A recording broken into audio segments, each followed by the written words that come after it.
Okay, I'm gonna go pee So, while this the world plays. of men's fashion is a wacky, wild, and turbulent place, especially thanks to the internet, where 10 years ago, if you discovered a men's fashion forum looking for advice, they'd say, yeah, just wear jeans and a shirt that fits properly.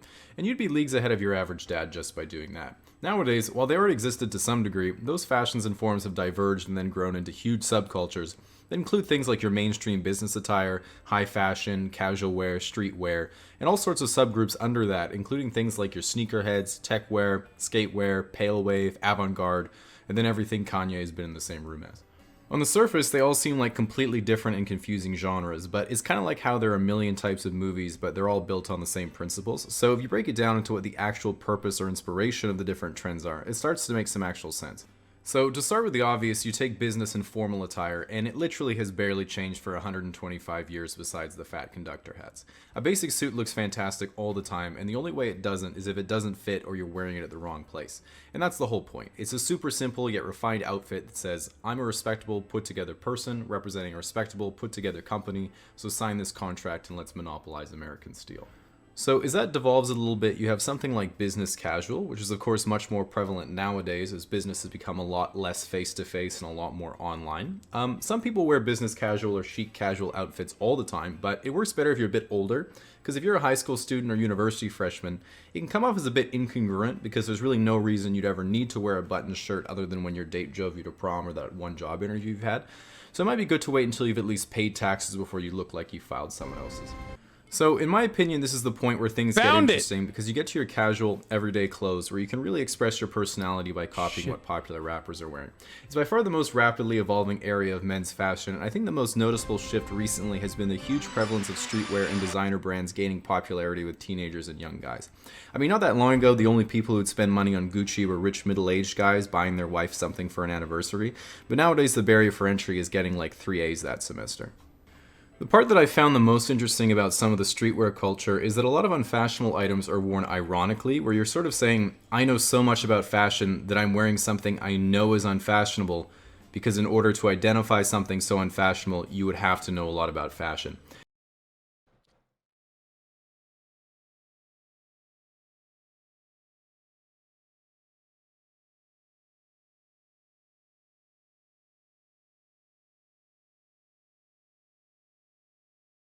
Okay, well, casually explains nothing is sacred for him. He attacks everybody, so sometimes he's got to take it on the chin. Like a while ago, it would be as simple as wearing a pink shirt and putting your hair in a bun because it was the opposite of traditional men's fashion at the time. Then later it was overalls and a bucket hat because you live in a city and haven't ever caught a fish. And then eventually jean joggers and a NASA fanny pack because you're emulating that one weird kid in middle school. I'm still sour about this because I was literally that kid in middle school and people did not think I was fashionable. I did, however, have a pouch for my laser pointer.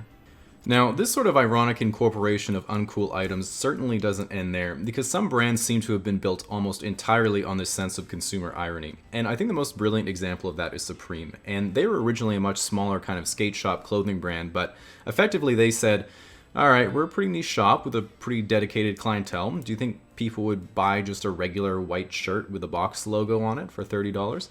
And it turns out they would, and as they got bigger, they said, alright, what about something like a Zippo lighter? And that sold out instantly, but as they kept getting more traction, they just said, sold out instantly, tennis balls, sold out instantly, fire extinguisher, sold out instantly, and at one point they must have had a conversation that went, alright, what is literally the least useful, standalone item we could possibly sell?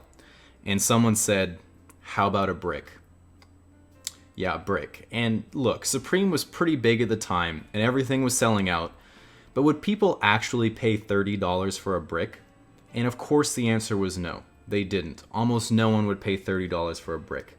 They'd pay $1,000 for a brick because it sold out instantly. So anyway, hit me up for that collab.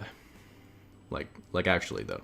So, once you go deeper into different contemporary fashions, you find some very interesting subcategorizations that explore the extremes of other genres, and some of them are pretty weird. So, the most well-known is probably high fashion, which does get a lot of flack for being weird, but it's really more of an advertising campaign and for showing off a designer's inspiration for upcoming commercial lines than it is for actual practical wear. So in a way, it's almost weird by design, which is neither here nor there for me. But if we start looking at the niche clothing that people do wear on a day-to-day basis, it brings us to some super interesting trends. So, of course, a massive group that's permeated all casual wear are your sneakerheads, and these are the people you might have heard of who would camp overnight to cop a fresh pair of Jordans, but they only really wear them once for Instagram, and then they resell them the next day at 5 times the price to rich Asian exchange students. Something like normcore is wearing literally your entire outfit ironically, effectively dressing as blandly as possible on purpose. Pale wave is a sort of minimalism that centers around a lack of detail and subtle pastel color palettes. I quite enjoy this look because if people come over to my apartment, I blend in nicely with my IKEA furniture. Then there's all black everything, which is also a pretty solid choice if you don't like sorting laundry. I mean, I think it's cool because it makes your washer's spin cycle look like a portal to the 4th dimension. That's pretty neat. And then something like avant-garde, which is sometimes called goth ninja, is way more complicated, but is fundamentally about being able to sneak up on people perfectly camouflaged in the urban environment, and then being able to tap them on the shoulder and they'll drop dead instantly. Lastly, we have tech wear, which is the most technically advanced clothing possible. Your jacket weighs about 14 micrograms and is resistant to all 4 seasons simultaneously. I would go so far as to say that, like, this video was shot in 2018, right? And it's probably the last time I paid attention to fashion. Like, now I just have no idea what the fuck is popping. And my like, or maybe like 2019, like middle of 2018 is the last time I paid attention to fashion. And ever since then, I just wear an assortment of things that either you guys send me or things that I'm cozy and comfy in. And that's pretty much it. E-boy was 2019, you e-boy. That's true. That's true. Actually, that's true. I did pay more attention to it because of Twitch, though. I just kind of gave up on everything. It's archive closed now. Your carbon fiber Gore-Tex underwear is completely waterproof from both directions and has a concealed pocket for up to 2 Magnum condoms. Honestly, the only downside I can find to a techwear outfit is that it costs $4,000 and you only use it to walk to work. Now, at this point, we've barely scratched the surface of all the fashion ideas that are out there, but moving forward, all these areas of fashion will continue to evolve in some very interesting and unpredictable ways. Personally, I've been trying to pioneer comfcore, which focuses on being as comfortable as possible at all times. The only downside that I've realized is that it's the literal opposite of fashion and usually devolves into you not leaving the house. And Paulo Nora says, I emulated your style by shopping at TJ Maxx and I get tons of compliments now. Peepo Pogo! Guess what? You can too. Especially because not a lot of you live in like New York or Los Angeles. And if you live in the Midwest and you wear the shit that I used to wear back in 2018 and I do now, it's going to be fresh for the Midwest, okay? So you're fine.